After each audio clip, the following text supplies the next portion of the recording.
శుక్లాంబరధరం విష్ణుం శశివర్ణం చతుర్భుజం ప్రసన్నవదనం ధ్యాయేత్ సర్వవిఘ్నోపశాంతయే. పద్మాసనా పరాశక్తి ప్రౌఢమాతా సరస్వతి లోకకల్యాణ సిద్ధ్యర్థం భావైశ్వర్యం ప్రదాతు మే. సివిఆర్ ఛానల్ ప్రేక్షకులందరికీ కూడా నమస్కారం. మన భారతదేశము పరమ పవిత్రమైనటువంటి దేశం.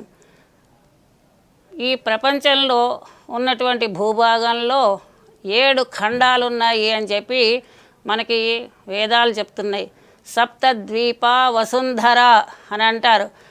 ఒక్కొక్క ద్వీపానికి ఒక్కొక్క పేరు మనకి చెప్పబడుతూ ఉంటుంది. జంబూ ద్వీపం, లక్ష్మద్వీపం, కుశద్వీపం, పుష్కర ద్వీపం, క్రౌంచ ద్వీపం, శాల్మలి ద్వీపం మొదలుగా 7 ద్వీపాలు మన భూభాగానికి ఉన్నాయి. ఈ ప్రపంచంలో ఉన్నటువంటి భూమికి మనది అందులో జంబూ ద్వీపం. జంబూ అని అంటే నేరేడు వృక్షములు, నేరేడు పళ్ళు అని అర్థం. నేరేడు చెట్లు ఎక్కువగా ఉండి అవి ఫలించి ఆ పళ్ళు నేల మీద రాలిపోయి ఆ రసంతో తడిసిపోయినటువంటి నేల కాబట్టి దీనిని జంబూ ద్వీపము అని అంటారు. ఇటువంటి జంబూ ద్వీపంలో మనది భారతదేశం. దీనికి ఈ పేరు, ఈ భారతదేశానికి పేరు కూడా జడభరతుడు అనేటటువంటి వాని వలన వచ్చినది. ఆ జడభరతుడు ఋషభుడు జయంతి అనే దంపతుల యొక్క కొడుకు. అతను మన దేశాన్ని పరిపాలన చేశాడు కాబట్టి అతనికి మన భూమికి భారతదేశము అని పేరు వచ్చింది.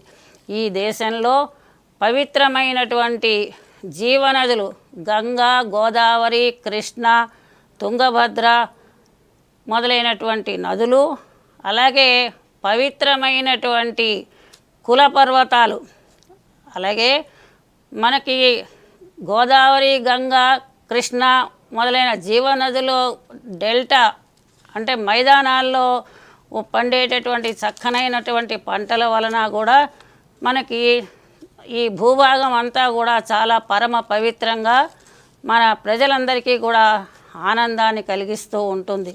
ఇటువంటి పవిత్రమైనటువంటి భూభాగంలో ఎంతోమంది గొప్ప గొప్ప మహాపురుషులు జన్మించారు.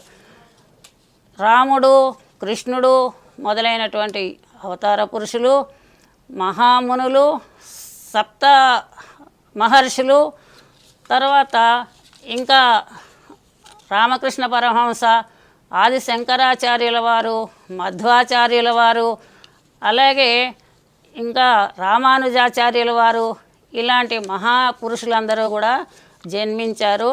మనందరికీ కూడా లోకానికి మార్గదర్శకులైనటువంటి వాళ్ళుగా ఈ మహాపురుషులు జన్మించినటువంటిది, తిరగాడినటువంటిది ఈ మన భరత భూమి. కనుక ఈ గాలి కానీ ఈ భూమాత కానీ పరమ పవిత్రమైనటువంటిది మనకి. కనుక ఇటువంటి భూభాగంలో మనం అందరం జన్మించడము మనందరి అదృష్టంగా మనం భావించాలి. ఇంతేకాకుండా మన దేశంలో రాజులు కూడా బ్రహ్మాండమైనటువంటి పరిపాలన చేశారు.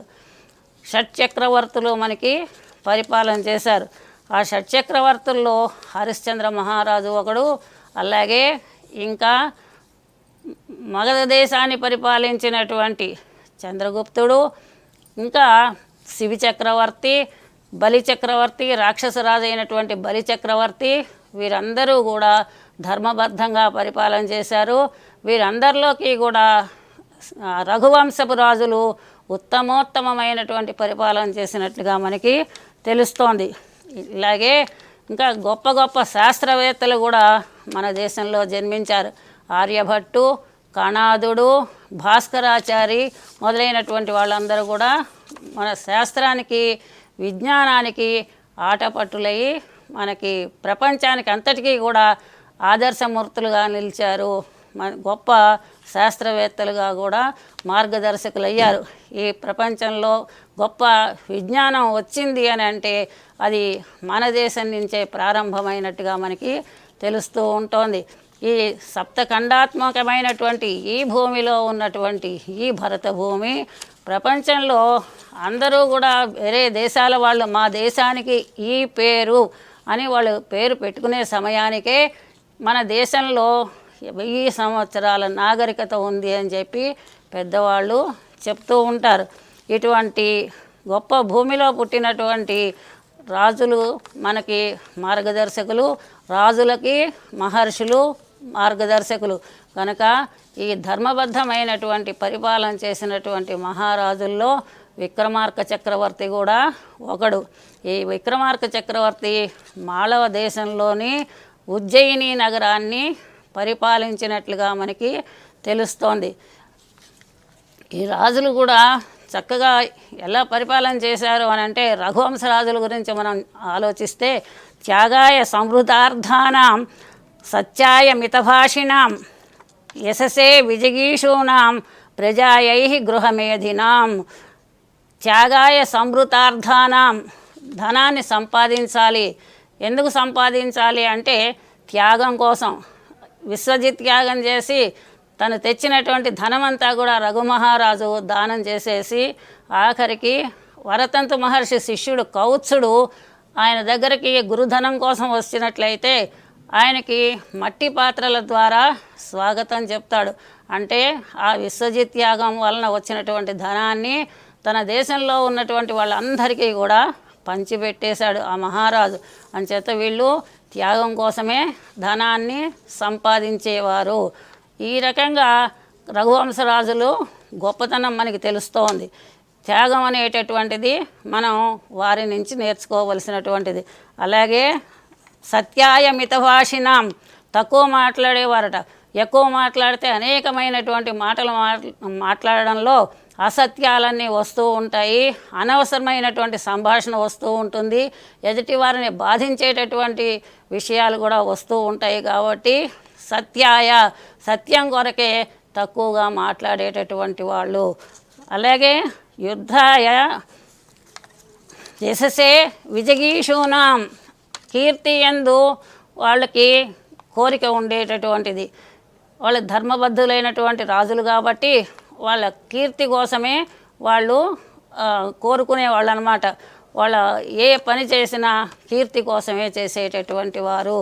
అలాగే ప్రజాయై గృహమేధినాం సంతానం పొందడం కోసమే వాళ్ళు వివాహం చేసుకునేవారు తప్ప మిగిలినటువంటి కామవాంఛల కోసం అని చెప్పి వారు వివాహం చేసుకునేటటువంటి వారు కాదు. ఇటువంటి గొప్ప రాజులు ప్రతి రాజు కూడా మనకి మార్గదర్శకుడే. అలాగే హరిశ్చంద్ర మహారాజు ఆయన ధర్మం కోసం సత్యం కోసము తన భార్యని అమ్మేసుకున్నటువంటి వాడు, తన కొడుకుని కూడా అమ్మేసుకొని ఎన్నో కష్టాలు పడినటువంటి వాడు హరిశ్చంద్ర మహారాజు. అలాగే శిబి చక్రవర్తిని చూసినట్లయితే ఆ శిబి చక్రవర్తి ధర్మాన్ని పరీక్షిద్దామని ఇంద్రుడు అగ్ని డేగా పావురం రూపంలో వచ్చి ఆ పావురం నన్ను రక్షించు ఈ డేగ నుండి అని చెప్పి ఆ శివి చక్రవర్తి దగ్గరకు వచ్చినప్పుడు శరణాగత రక్షణ చేయడం అనేటటువంటిది రాజధర్మం కనుక ఆయన ఆ డేగని అడ్డుకుని నీకేం కావాలో చెప్పు అంటే ఆ డేగ ఏమంటుంది, నాకు ఇది ఆహారము ఈ పావురము కాబట్టి దీన్ని నేను తినాలి అని చెప్పి అంటుంది. అయితే అది నన్ను కోరుకొని వచ్చింది శరణాగత రక్షణ అది కాబట్టి దాన్ని రక్షించడం నా బాధ్యత. దానికి ఎంత మాంసం దాని శరీర బరువు ఉందో అంత మాంసము నేను నీకు ఇస్తాను, ఆ పావురాన్ని వదిలిపెట్టమని చెప్పి అడుగుతాడు. అయితే ఈ ప్రకారంగా ఆ పావురాన్ని త్రాసులో ఒక పక్కన నించోబెట్టి తన శరీరంలో మాంసాన్ని కోసి వేస్తూ ఉంటే ఎంతసేపటికి కూడా ఆ పావురం తూగదు. అలాంటి సందర్భంలో అప్పుడు ఆయన ప్రాణాలకి పోయేంత పరిస్థితి వచ్చేసరికి అప్పుడు ఇంద్రుడు అగ్ని ప్రత్యక్షమై మేము నీ ధర్మం ఎంత ఉంటుందో చూద్దాము అని చెప్పి వచ్చాము, నువ్వే గెలిచావు అని చెప్పి వెళ్ళిపోతారు వాళ్ళు దీవెన ఇచ్చి ఆ శిబి చక్రవర్తికి. అంత గొప్ప రాజు శిబి చక్రవర్తి. అలాగే మనకి బలి చక్రవర్తి కూడా తన దానం చేసి 3 అడుగుల భూమి వామనుడికి అతను పాతాళ లోకంలో తొక్కబడ్డాడు. ఈ ప్రకారంగా మన రాజులందరూ కూడా ధర్మబద్ధమైనటువంటి వాళ్ళు, న్యాయబద్ధమైనటువంటి వాళ్ళు, ప్రజలని కన్నబిడ్డల్లా పరిపాలన చేస్తూ తన భూమి మీద, తన నేల మీద, తన రాజ్యం మీద ఎంతో ప్రేమతో, ప్రజల మీద ప్రేమతో వాళ్ళు పరిపాలన చేయడమే కాకుండా ఎన్నో యజ్ఞాలు, యాగాలు, క్రతువులు చేసి ప్రజలకి చక్కగా మంచి పాలన అందించినటువంటి వాళ్ళు ఈ మహారాజులు. ఇటువంటి రాజుల్లో ఒకడు మనకి విక్రమార్కుడు. విక్రమార్కుడు అంటే పరాక్రమవంతుడు, పరాక్రమంలో ఆయన సూర్యుని వంటి వాడు అని చెప్పి మనకి ఆ పదానికి అర్థం తెలుస్తోంది. ఇటువంటి విక్రమార్క మహారాజు పూర్వము మాళవ దేశంలో ఉజ్జయిని నగరంలో ఆయన రాజ్యం ఉండేది. ఆ ఉజ్జయిని నగరాన్ని పరిపాలన చేస్తూ ఉండేవాడు. ఈ విక్రమార్క మహారాజు కంటే ముందు అతని అన్నగారు భర్తృహరి అనేటటువంటి ఆయన చక్కని పరిపాలన చేస్తూ ఉండేవాడు. అటువంటి ఈ భర్తృహరి పరిపాలనలో ప్రజలందరూ కూడా చాలా సుఖ సంతోషాలతోటి ఆనందంతో కాలక్షేపం చేస్తూ ఉండేవారు. ఎవరికీ కూడా పేదతనం లేదు ఆ రాజ్యంలో, ఎవరికీ కూడా అనారోగ్యాలు లేవు, ఎవరూ కూడా అకాల మరణాలు లేవు, ఎవరు కూడా బాధపడిన వాళ్ళు లేరు. రాజే దేవుడిగా భావించి చక్కగా వాళ్ళు సంతోషంగా కాలం గడుపుతున్నారు. ఇటువంటి రాజ్యాన్ని పరిపాలన చేస్తున్నటువంటి భర్తృహరి ఆస్థానంలో ఒక పండితుడు ఉండేవాడు. ఆయన సకల కళాభిజ్ఞ, సమస్త కళలు బాగా తెలిసినటువంటి వాడు, సమస్త సిద్ధులు తెలిసినటువంటి వాడు. 64 కళలు, అనేకమైనటువంటి అష్టైశ్వర్య సిద్ధులు, తంత్రాలు, మంత్రాలు ఎన్నో తెలిసినటువంటి మహా గొప్ప పండితుడు. కానీ ఆయనకి మాత్రము దరిద్రం బాగా ఉండేది. ధనం ఉన్న చోట లక్ష్మీ సరస్వతి ఉండదని, సరస్వతి ఉన్న చోట లక్ష్మి ఉండదని పూర్వం చెప్తూ ఉండేవారు. ఈ కారణంగా ఈ విషయం నిజమేమో అన్నట్టుగా ఆయన ఎంత గొప్ప పండితుడైనా ఆయన దగ్గర ధనం అనేది లేదు. కనుక ఆయన తన మంత్రశాస్త్రం ద్వారా అమ్మవారు భువనేశ్వరీ దేవిని ప్రార్థించాడు.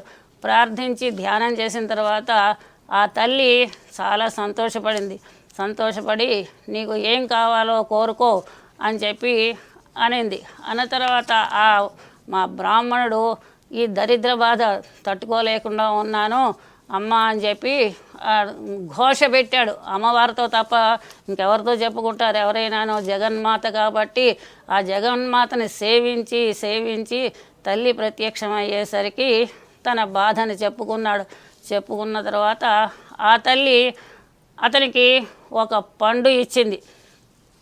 ఆ పండు ఇచ్చి, నాయనా ఈ పండు తీసుకో, దీనివలన నీకు జరా మరణములు, రోగము రాదు, చావు రాదు, అటువంటిది ఫలాన్ని నేను నీకు ఇస్తున్నాను అని చెప్పింది. చెప్పేసరికి అతను అమ్మవారు ఏది ఇస్తే అది తీసుకోవాలి, కానీ మనకి ఇదే కావాలి అంటే తల్లి ఇచ్చిన తర్వాత మళ్ళీ మనం అడగడానికి అవకాశం లేదు కాబట్టి ఆ పండు తీసుకొని ఆ బ్రాహ్మణుడు ఇంటికి వెళ్ళిపోయాడు. ఆ భార్య అడిగిందనమాట, ఏం తీసుకొచ్చావు నువ్వు? అమ్మవారి దగ్గరికి వెళ్ళి నువ్వు ఏదో తీసుకొస్తానన్నావు, ధనము, వస్తువులు, వాహనాలు ఏవో తీసుకొస్తానని చెప్పావు, ఏం తీసుకొచ్చావు అంటే ఆ బ్రాహ్మణుడు ఈ పండు తీసుకొచ్చాను, ఆ అమ్మవారి పండు ఇచ్చింది అని చెప్తాడు. చెప్పేసరికి ఆమెకి చాలా కోపం వచ్చింది. అసలే పిల్లలకి భోజనం లేక ఏడుస్తున్నారు, తనకి అంతకంటే ఆహారము లేదు, వస్త్రాలు లేవు, ఎంత పండితుడైనా కానీ భర్త కటిక దరిద్రం అనుభవిస్తున్నాము అని చెప్పి ఆమెకి చాలా బాధ వచ్చి చాలా కోపంతో అందనమాట, కడుపునకు కూడుగానక పడి మిడిమిడి మిడుగునట్టి బడుగునకు ఈ ఆరడి అమరత్వం వేటికి కడుపిట కాలగా కంట కాటుగా ఏలా. కడుపుకి తిండి లేక మాడిపోతున్నాం, మలమల మాడిపోతున్నాం. ఇటువంటి మనకి ఈ తిండి లేకపోగా ఇటువంటి ఫలం దేనికి? కనుక కడుపు కాలిపోతుంటే కంటికి కాటుక పెట్టుకోవడం ఎందుకు? మెతుకు లేదు మీసాలకు సంపెంగ నూనె అన్నట్టుగా ఎందుకు మనకిది అని చెప్పి బాగా ఆ బ్రాహ్మణుని తిట్టింది, బాధించిందనమాట తన మాటలతో పరుషంగాను. ఈ పండు తీసుకొచ్చావా, దీనివలన ఏం లాభము? ముసలితనము, ఇంతేకాకుండా మరణము, ఇవి ఉంటే ఏమిటి లేకపోతే ఏమిటి? కడుపులో ఆకలి చల్లారడానికి తగినటువంటి ఆహారం కావాలి కానీ ఈ పండు వల్ల ఏం లాభం? ఎంతకాలం బతికినా మన బతుకులు ఇంతే కదా, కాబట్టి ఈ పండు వల్ల ఏం ప్రయోజనము అని చెప్పి బాగా అతన్ని కోపించి బాగా తిట్టి, ఎప్పటికైనా రాజుగారి దగ్గరికి వెళ్ళి ఈ పండు ఇది ఇస్తే ఆయన మనకి బంగారంగా నాణ్యాలు, వస్త్రాలు, మిగిలినటువంటి రత్నాభరణాలు ఏమన్నా ఇస్తాడు, మనం బతికినంతకాలము కూడా సుఖంగా బతకచ్చు, అంతేగాని ఈ పండు తెచ్చుకొని తినడం వల్ల ఏం ప్రయోజనం ఉంది అని చెప్పి గట్టిగా అంటుంది ఆ బ్రాహ్మణుడి భార్య. ఈ మాట అనేసరికి ఆ బ్రాహ్మణుడికి కూడా కొంత ఆలోచన వస్తుంది. నిజమే కదా, ఈ పండు వలన తిన్నా కూడా ఎంతకాలమైనా జీవించే ఉంటాను, కానీ అడుక్కోక తప్పదు. ఈ భిక్షాటనం అనేటటువంటి దాని వలన రోగం కానీ ముసలితనం కానీ రాకపోతే వచ్చినటువంటి నష్టమేముంది? కనుక ఎప్పటికైనా అడుక్కోవలసిందే. ఇటువంటి ఇంత గొప్ప పండు నా దగ్గర ఉండడం కంటే ఆ రాజుగారికి ఇస్తే అది ఉపయోగకరమైనటువంటిది అని చెప్పి ఆలోచించాడు. అహం తావత్ దరిద్ర జరామరణ వర్జితో భూత్వా కస్యోపకారం కరిష్యామి బహుకాల జీవనోపి మమ భిక్షాటనేనైవ జీవనం కార్యం పరోపకారిణస్తు పురుషస్య స్వల్పకాల జీవనమపి శ్రేయో భవతి. నేను ఎక్కువ కాలం జీవించి ఉన్నా దరిద్రుడుగానే ఉంటాను, దీనివలన నాకు ఏమీ లాభము? చాలా కాలం జీవించినా కూడా ప్రయోజనం లేదు, ఎప్పుడైనా ఇది నాకు భిక్షాటనే. కనుక ఈ గొప్పగా జీవించినట్టయితే కొంతకాలం జీవించినా కూడా అది బాగుంటుంది అని చెప్పి యజ్జీవతి క్షణమపి ప్రధితైర్ మనుష్యా విజ్ఞాన శౌర్య విభవాది గుణై సమేత తత్తస్య జీవిత ఫలం ప్రవదంతి సంతః కాకోపి జీవిత చిరాయ బలించ భుక్తే. ఎవరైతే క్షణకాలం జీవించినప్పటికీ కూడా ఏ మనుషుడైనా విజ్ఞానము, శౌర్యము, విభవము, ఈ గొప్ప విషయాల వలన, గొప్ప గుణాల చేత వాడు ఎక్కువ కాలం జీవించకుండా తక్కువ సమయం జీవించినప్పటికీ కూడా అది జీవితానికి ఫలితము. గొప్ప గుణాలతోటి తక్కువ కాలం జీవించిన ఫలితము. కాకై కలకాలం జీవించడం కంటే హంసై 6 నెలలు జీవించడమే మంచిది అని చెప్పి చెప్తూ ఉంటారు.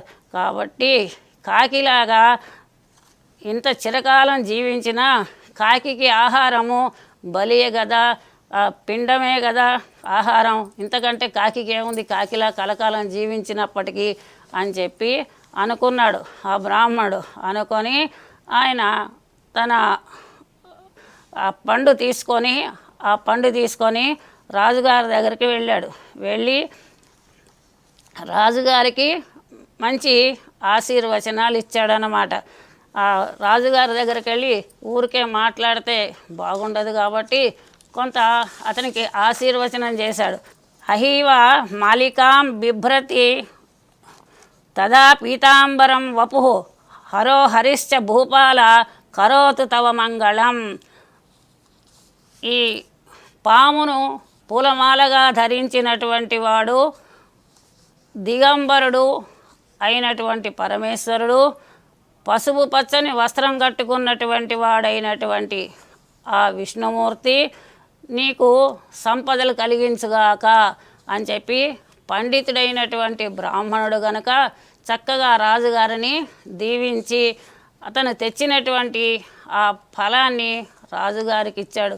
రాజుగారి దగ్గరికి పసిపిల్లల దగ్గరికి, వృద్ధుల దగ్గరికి ఊరికే వెళ్ళకూడదు అని సామెత, ఉట్టి చేతులతో వెళ్ళకూడదని సామెత. కనుక ఆ రాజుగారిని దీవించి ఆ బ్రాహ్మణుడు ఆ పండు అతని చేతికి ఇచ్చాడు.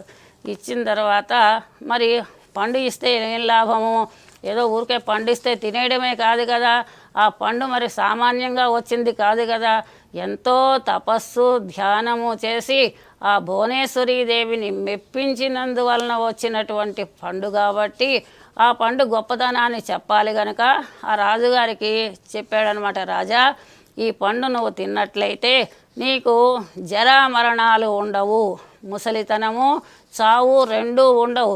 నీలాంటి వాళ్ళ దగ్గర ఈ పండు ఉండాలి తప్ప ఇది సామాన్యుల దగ్గర ఉండి ప్రయోజనం లేదు. నీలాంటి వాళ్ళ దగ్గర ఈ పండు ఉన్నట్లయితే 10 మందికి నువ్వు ఉపకారం చేస్తావు, రాజ్యాన్ని చక్కగా పరిపాలన చేస్తావు, నీ పరిపాలనలో ప్రజలందరూ సుఖ సంతోషాలతో ఉంటారు. కాబట్టి నీకు ఈ పండు తినేటటువంటి అర్హత ఉంది కనుక నీకు ఈ పండు ఇస్తున్నాను అని చెప్పి ఆ బ్రాహ్మణుడు ఆ పండు ఆ రాజుకి ఇచ్చి భర్తృహరికి చక్కగా అతను తన దారిని వెళ్ళిపోయాడు.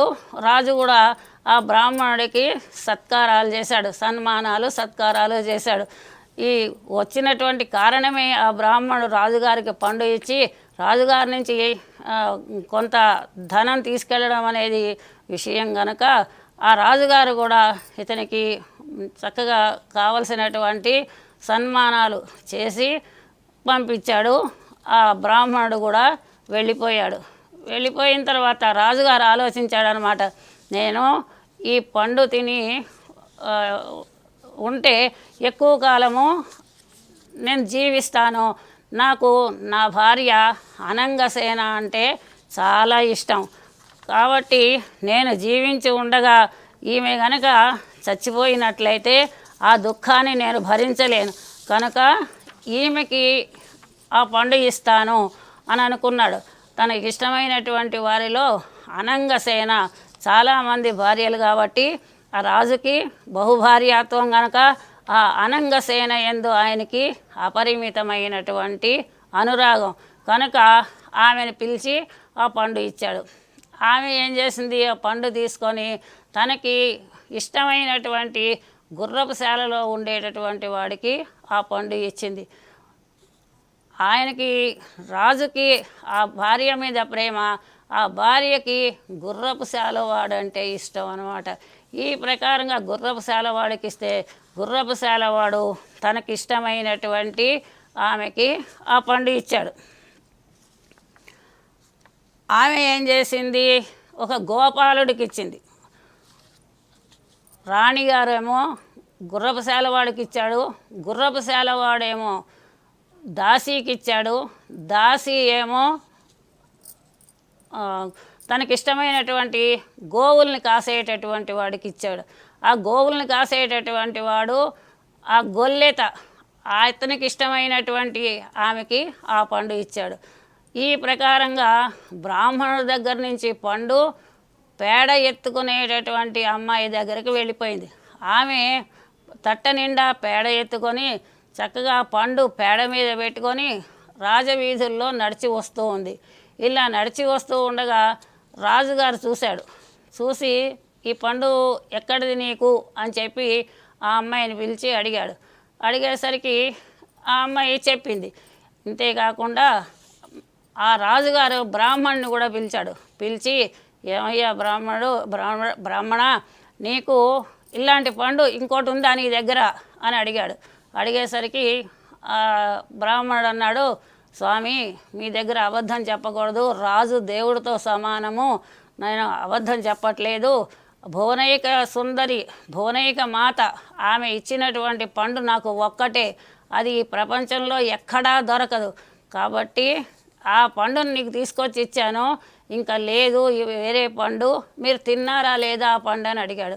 అడిగేసరికి ఆ రాజు అన్నాడు, అయి నేను ఈ పండు తినలేదు అని చెప్తూ ఈ పండుని నా భార్య అనంగసేనకి ఇచ్చాను అని చెప్పాడు. అయితే ఆ విషయం ఆవిడని అడగండి అని చెప్పి వెళ్ళిపోయాడు ఆ బ్రాహ్మణుడు. ఆ అనంగసేనని పిలిచి అడిగితే రాజు తను తనకిష్టమైనటువంటి మందురికహ అంటారు, అంటే గుర్రపు శాలవాడు వాడికి ఇచ్చాను అని చెప్పింది. చెప్పేసరికి ఆ వాడిని పిలిచి అడిగితే ఇలా ఎవరెవరికి చేతులు మారిందో ఈ పండు చివరికి పేడ ఎత్తుకునే అమ్మాయి దగ్గరకు వచ్చింది అనే విషయం తెలిసింది ఆ భర్తృహరికి. తెలిసి ఇంకా ఆయన ఆ పేడ ఎత్తుకునే అమ్మాయి దగ్గర నుంచి ఆ పండు తీసుకొని వెంటనే చాలా విరక్తి చెందాడనమాట. స్త్రీలను నమ్మకూడదు, చంచలమైనటువంటి మనసు గలవాళ్ళు వీళ్ళు అని చెప్పి చాలా బాధపడి ఆయన ఇంకా చాలా దిగులు పడి ఆ పండుని తన తమ్ముడి చేతికి ఇచ్చి తమ్ముడైనటువంటి ఆ విక్రమార్కుడిని పిలిచి రాజ్యాన్ని ఇచ్చి రాజ్యంతో పాటు ఈ పండు కూడా ఇచ్చేసి ఆయన రాజ్యం వదిలి వెళ్ళిపోయాడు, వనాలకు వెళ్ళిపోయాడు అనమాట. రాజముద్రని అంత అధికారం అంతా కూడా విక్రమార్కుడికి ఇచ్చేశాడు. ఇంకా బాధపడుతున్నాడు ఆ రాజు. ఇష్టమైనటువంటి భార్య తనని ఈ ప్రకారంగా మోసం చేసిందే, ఈ మోసాన్ని ఎలా తట్టుకోవాలి? ఇష్టమైన వాళ్ళు మోసం చేస్తే చాలా బాధ అనిపిస్తుంది ఎవరికైనా సరే. కనుక ఆ రాజుగారు కాబట్టి తను ఇంకా బాధపడి అనుకుంటున్నాడు అనమాట. కప్పురంబు నుదుట కస్తూరి ఎరుపుతో ఉల్లి నాటి చందనోదకముల నింపిరేని దాని కంపు మాయని భంగికి ఎంత అయినా నిలువరింతి మనసు. కర్పూరం కుదురుపెట్టి దానిలో కస్తూరి ఎరువుగా వేసి ఉల్లి మొక్క నాటినట్లయితే ఆ ఉల్లి మొక్క వేసి దానిలో చందనంతో కలిపినటువంటి నీటిని పోసినప్పటికీ కూడా దాని కంపు పోదు. అంటే కస్తూరి వేసిన తర్వాత చందనోదకంతో నింపిన కర్పూరము చుట్టూ ఆలవాలంగా చేసినప్పటికీ కూడా తన యొక్క సహజత్వం అనేటటువంటిది వదిలిపెట్టదు ఉల్లి అసలు. అయితే ఈ స్త్రీల మనస్సు కూడా ఇలాంటిదే, చంచలమైనటువంటి వాళ్ళు వీళ్ళు అని చెప్పి అతను బాధపడి వనాలకు వెళ్ళిపోయాడు. ఈ ప్రకారంగా విక్రమార్క మహారాజుకి సింహాసనము వచ్చింది, అంటే రాజ్యం అనేటటువంటిది సంక్రమించిందనమాట. సింహాసనం అనేటటువంటిది దేవేంద్రుడి నుంచి వస్తుంది. అది ఎలాగానంటే ఇలాగా రాజుగారు విక్రమార్కుడు ఉజ్జయిని నగరాన్ని పరిపాలన చేస్తూ ప్రజారంజకంగా ఎంతో బాగా పరిపాలన చేస్తూ ఉన్నాడు. ఇటువంటి సమయంలో ఒకనాడు ఏం జరిగిందని అంటే విక్రమార్క మహారాజు చాలా గొప్పవాడు. ఇటువంటి గొప్పదనాన్ని చూసి దేవేంద్రుడు విశ్వామిత్రుడు యజ్ఞం చేసుకుంటున్నాడు, విశ్వామిత్రుడు తపస్సు చేసుకుంటున్నాడు. ఈ తపస్సు చేసుకుంటున్నప్పుడు ఈ తపస్సుని ఎలాగైనా పాడు చేయాలి అని అనుకొని ఏం చేశాడంటే రంభని ఊర్వశిని ఇద్దరిని పిలిచి ఇద్దరు నాట్యం చేసి మీరు ఆ విశ్వామిత్రుడి తపస్సుని పాడు చేయాలి అని చెప్పి అడిగేసరికి ఆ రంభ ఊర్వశులు ఇద్దరు కూడా ఏమన్నారంటే మేము మా ఇద్దరిలో ఎవరు గొప్ప నాట్యగత్తెలో మీరే చూడండి, మీరే నిర్ణయించి పంపించండి తప్ప మేము ఎలాగా నిర్ణయించుకుంటామని చెప్తారు. చెప్పినప్పుడు ఆయన నాట్య పరీక్ష పెట్టాడు కానీ వాళ్ళకి ఆ నిర్ణయం చేయడం చేతకాలేదు. దేవేంద్రుడు దేవలోకంలో ఉన్నటువంటి ఇతరులు ఎవరికీ కూడా ఆ నాట్య పరీక్ష పెట్టిన తర్వాత ఎవరు గొప్పగా నాట్యం చేస్తారో అని నిర్ణయం చేయలేకపోయారు. ఆ చేయలేకపోయేసరికి ఆ సందర్భంలో నారద మహర్షి ఆ దేవలోకానికి వస్తాడు దేవేంద్రుడి దగ్గరికి. వచ్చి అయ్యా ఏమిటి ఇలాగా కూర్చున్నారు విచారంగా అని చెప్పి అడుగుతాడు నారదుడు. అడిగేసరికి ఆ దేవేంద్రుడు ఈ నాట్య పరీక్షలో నేను ఎవరు గొప్పవాళ్ళో చెప్పలేకపోతున్నాను, నాకు ఈ నిర్ణయాన్ని చేసేవాళ్ళు ఎవరో తెలియటం లేదు అని చెప్పి అంటాడు. ఆ సందర్భంలో నారద మహర్షి భూలోకంలో ఉజ్జయిని నగరాన్ని పరిపాలించేటటువంటి విక్రమార్క మహారాజు అనేటటువంటి వాడు ఉన్నాడు. ఆయన 64 కళల్లోనూ గొప్ప పండితుడు. అతన్ని పిలిచినట్లయితే ఈ నాట్యశాస్త్రంలో ఎవరు గొప్పవాళ్ళు అనే విషయము నిర్ణయిస్తాడు అని చెప్పి చెప్తాడు. అయ్యేసరికి అప్పుడు ఆ దేవేంద్రుడు మాతలిని ఇచ్చి రథాన్ని ఇచ్చి ఉజ్జయిని నగరానికి పంపిస్తాడు. పంపించిన తర్వాత ఆ విక్రమార్కుడు తనతో బేతాళుడిని తీసుకొని అతను ఆ దేవేంద్ర సభకి వస్తాడు, సుధర్మ సభకి. వచ్చిన తర్వాత ఆ విక్రమార్కుడిని సాదరంగా ఆహ్వానం చేసి మంచి ఉచితాసనం మీద కూర్చోబెట్టి చక్కగా నాట్య ప్రదర్శన చేయిస్తాడు. మొదట రంభ నాట్యం చేస్తుంది. రంభ నాట్యం చేసేసరికి రంభ నాట్యాన్ని చూస్తాడు. తర్వాత ఊర్వశిని పిలుస్తాడు. ఊర్వశి కూడా నాట్యం చేసేస్తుంది. ఆ ఊర్వశి చేసినటువంటి నాట్యము అద్భుతంగా ఉంది అని చెప్పి ఆ రాజు ఊర్వశి గొప్ప నర్తకి అని నిర్ణయం చేస్తాడు. ఎలా మీరు ఇలా నిర్ణయం చేశారు అని చెప్పి దేవేంద్రుడు అడుగుతాడనమాట విక్రమార్కుడిని. అడిగేసరికి ఈమె నాట్యశాస్త్ర రహస్య ప్రకారంగా చక్కనైనటువంటి అభినయంతో, ఒంటి విరుపులతోటి అభినయంతో నాట్యం చేసింది. నాట్యం చేయడం అనేటటువంటిది కేవలము చేతులు కాళ్ళ ద్వారా శాస్త్రబద్ధంగా నాట్యం చేయడం కాదు, అభినయం కూడా ఉండాలి. ఈ అభినయము పాటకి తగినట్టుగా ఉండాలి. ఈ అభినయ ప్రకారంగా చక్కగా నాట్యం చేసింది ఈ ఊర్వశి. కాబట్టి ఈమెని నాట్యం బాగా చేసినట్టుగా నేను భావిస్తున్నానని చెప్పి నిర్ణయం చేస్తాడు విక్రమార్కుడు. ఆ ప్రకారంగా నిర్ణయం చేసిన తర్వాత దేవేంద్రుడు సంతోషించి తను 32 బొమ్మలు ఉన్నటువంటి 32 మెట్లు 32 వాకిళ్ళు ఉన్నటువంటి ఒక సింహాసనాన్ని ఇస్తాడనమాట. ప్రభల నొప్పొంగు 32 బొమ్మలునన్ని వాకిళ్ళు పెంపడరుచున్న నవరత్న ఖచ్చితమై వివిధ సోపానమై భాసురంబైన సింహాసనంబు మెచ్చుగా ఇచ్చిన మేకొని ప్రణమిల్లి దేవేంద్రు వీడ్కొని తేరి మీద నీడుకొని ఇచ్చే ఉజ్జయినికి తెంచే వేడ్క సింహాసనం బెక్కి ఆ అవని విభుడు. సరే, 32 బొమ్మలు 32 మెట్లు అన్నే వాకిళ్ళు ఉన్నటువంటి ఒక గొప్ప నవరత్న ఖచ్చితమైనటువంటి సింహాసనాన్ని ఆ రాజుగారికి దేవేంద్రుడు ఇచ్చాడు. ఈ ప్రకారంగా ఇచ్చిన తర్వాత ఆ ఉజ్జయిని నగరానికి ఆ సింహాసనాన్ని తీసుకొని తను ఆ దేవేంద్రుడికి నమస్కరించి ఉజ్జయిని నగరానికి బయలుదేరాడు ఈ విక్రమార్క మహారాజు. తరువాత విక్రమార్క మహారాజుకు సంబంధించినటువంటి అసలు కథల్లోకి ప్రవేశిద్దాం.